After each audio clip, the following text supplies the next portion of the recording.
Okay, now you can see we've cleared the area where we're going to be setting up our drum set. You always want to have a nice clear workspace. I have a bass drum in front of me with no heads, no rims on it. So what we're going to do is put some drum heads on it, okay? We have our bass drum hoop, which fits over the drum head. The side that goes to the rim or the head itself is usually a little more flat, okay? So you want the more rounded edge towards the outside from the shell. Here I have my bass drum head. It's kind of a fancy head. It's got a built-in muffling ring, okay, which can come out, and you can insert a different muffling ring in, or you can take it out completely, okay? It gets a real nice deep sound. Usually don't need too much muffling on top of this. Some people don't use any muffling on top of this, okay? So the first step I'm going to do is to seat my head. Now what you want to do is just place the head on top of the drum. Give it a little spin. Make sure it's you know, all the way down, all the way around.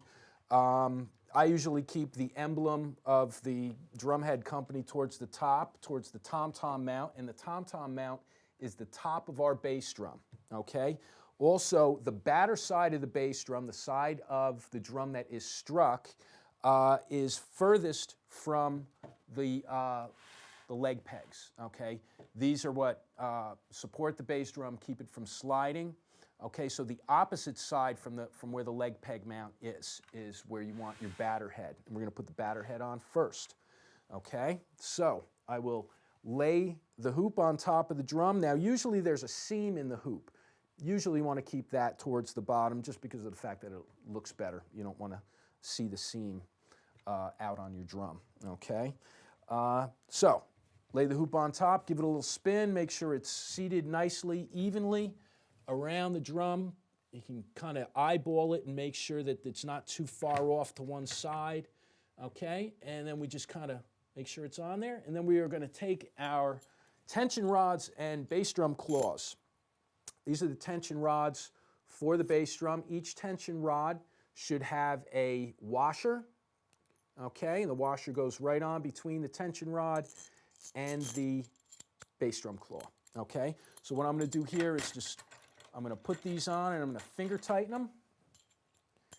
And I usually go straight across one from the other so that we get an equal pressure. And that's really the key with all drum tuning, is to apply equal pressure around the drum as you tighten the head down. Okay, now I'm going to go around across from each other. I'm just going to tighten them down, finger tighten them as tightly as I can, just like that. Try and get them nice and even across, and just double check everything's, missed one. There we go. Okay, everything's pretty much seated. Now your bass drum you really don't tune very tight. You will need, or usually you need a drum key. Some of them actually have little thumb screws, but this one needs my trusty drum key, which I always have with me. And what I'm going to do is I'm going to start, pick any lug really, and start there. And I'm just going to give it about a turn and a half to get it going, okay? Which is actually more like half a turn in that I'm not going all the way around. Just giving it a little. And the thing you want to do also is feel as you go. And what I'm doing here also, before I just start tightening things down, I'm cross-tuning. I'm starting here, and I'm going straight across to the lug, directly across from it, okay? And when I say lug, I'm referring to these here, which are called lug casings. The tension rods go into the lug casings. So I start here, I go straight across. Then I cut the pie in half, and I start here, and I go straight across again, okay? Then I'll skip over to here. Same amount of turns, straight across. So the head is being pressured evenly down, okay? Skip over to here. Okay. And then you can just work your way around. A lot of times it's good to press the rim into the head to seat it, okay, which applies a little bit more pressure. Okay. Again, you don't want it too tight because this is the deepest sounding drum.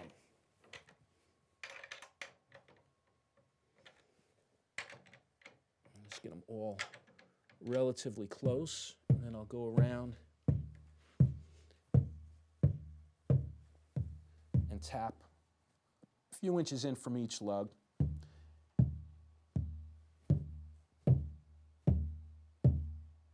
Listen closely. That one's a little bit lower, so I'll bring this one up. Now, the other thing with that is it might not be this tension rod or lug that's making this sound deeper. It could be this one over here. So we got to really be sensitive to the feel and the tension that each one is going down.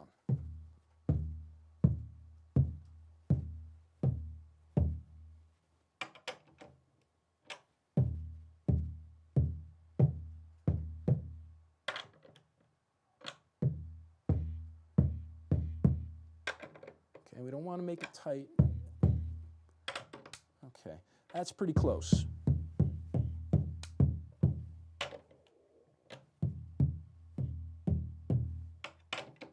Okay, and you just kind of feel around.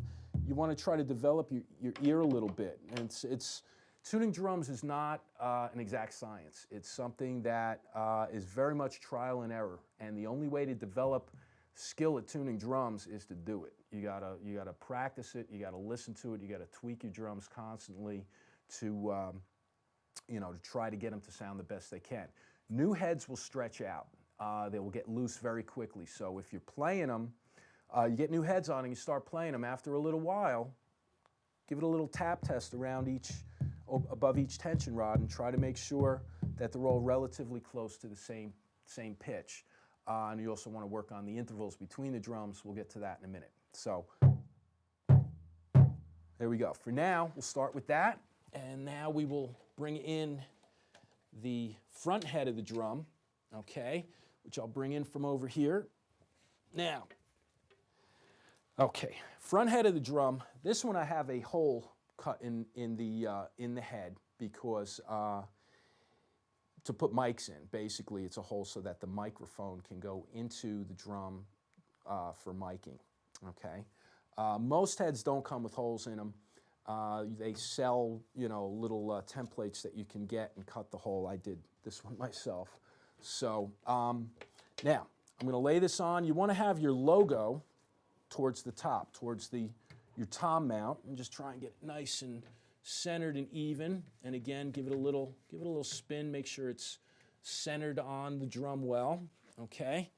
And again, the less round side goes back towards the drum head, okay? And this rim or hoop really doesn't have a seam, so I'm just gonna put that puppy on there, okay? Give it a little spin, make sure it's nice and seated. And our claws and tension rods. Okay, and I'm going to go straight across. Now, another thing to keep in mind, if you don't have a hole in your bass drum, you might want to put some muffling inside the drum, okay? Bass drum with no muffling in it usually sounds pretty bad. Very boomy, tough to control the sound. So you may want to get a blanket or a pillow or, like these heads, bass drum head I'm using here with the external muffling ring is real good. Also keep in mind, a lot of times the head will have, if you don't have anything inside of it, the head may flutter, okay? And that's something that can really affect the feel you get when you stroke the bass drum with your bass drum pedal. Okay, when I say stroke, I mean hit. Okay, so I always like a little bit of muffling, even with the external muffling rings. Okay, just more for a feel than a sound, although it definitely adds a little more depth to the sound of the drum. Okay, and I got these pretty much all tightened down by hand, and I'm really not going to be tightening this very much more than it is. A little bit. Okay, we're going to give it a little turn, come straight across. Okay, so 12 o'clock, 6 o'clock, whatever o'clock, 9 o'clock, and then 3 o'clock. And then we'll do the same thing from the other direction. Okay, just enough pressure. We want to pressure it down nice and evenly.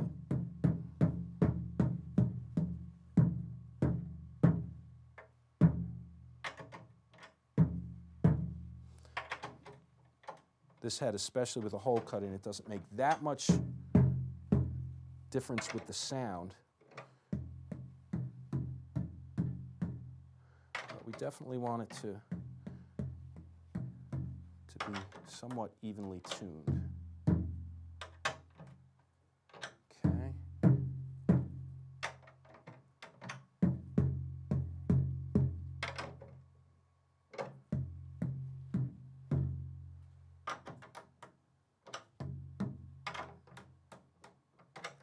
Okay.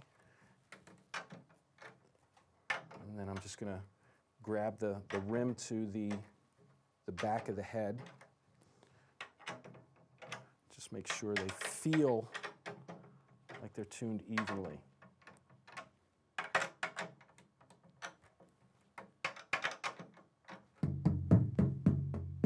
Okay, pretty good. Now, from here, I'm going to tilt the drum up. Okay, and another thing that's important to have is a bass drum patch. This patch you'll put it where your beater strikes the drum to keep it from basically breaking the head.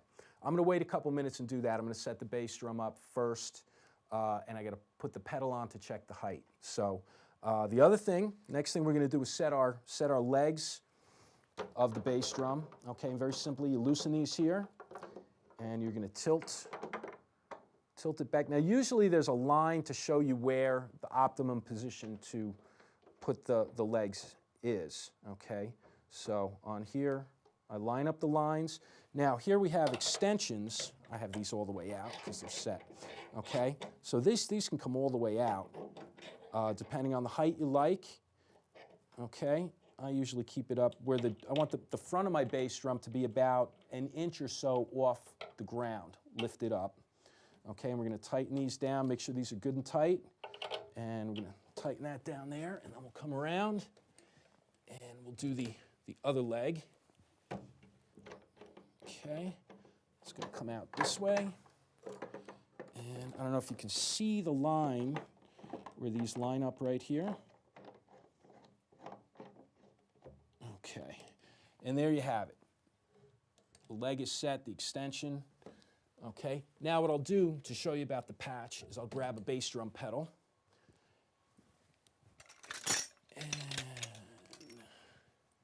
Okay, bass drum pedal, bass drum beater. Let's put this puppy together real quick. And when you get your pedal at first, it's a little bit crazy, like how the heck does this thing go? Well, it's a little tricky at first. What we have is a spring that very simply hooks over, so like a little knob there. Okay, and the spring will just pull up and hook over the little knob. Okay, and then we will, these little rods here have little holes that they go into to kind of stabilize your footboard. Heel plate, the footboard, okay, your tension springs. Now you can loosen and tighten the springs with this knob underneath here, okay? And very simply loosen the top and then loosen or tighten this one underneath here, okay? And then we will put our bass drum beater, you want it flush to the drum, and I usually drop mine down a little bit. I usually drop it down about 1/2 inch to 3/4 of an inch, and then you tighten the beater. You want the beater straight and flush, and then you tighten it in, okay? Now, this is not the position we're going to be in, but the bass drum, there's a little tongue here that will hook on to your bass drum beater, or rather your bass drum hoop. Okay, and we're going to tighten that down underneath here. Okay. Now, from here, I'm going to set where I'm going to put my bass drum patch. Make sure the head's clean, no dirt, dust, anything like that that's going to, you know, cause the thing to not stick. It's basically just a sticker. Okay, and I'm just going to press very simply. This one's for a double bass, which I don't have today.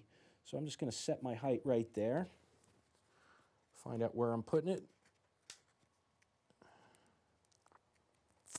And very carefully, I'm going to put this so that the bass drum beater hits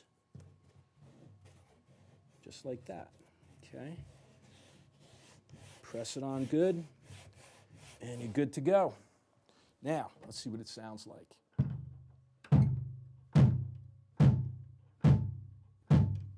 Not bad, a little high. Let's try putting some muffling in it now, okay? I'm going to spin this around into position here.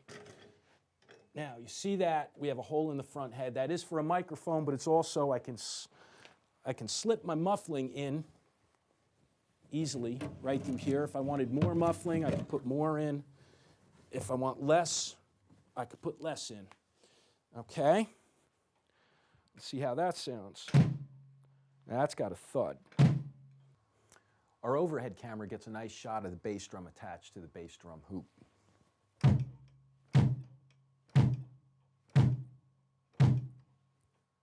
Sounds pretty good. That about wraps it up on the bass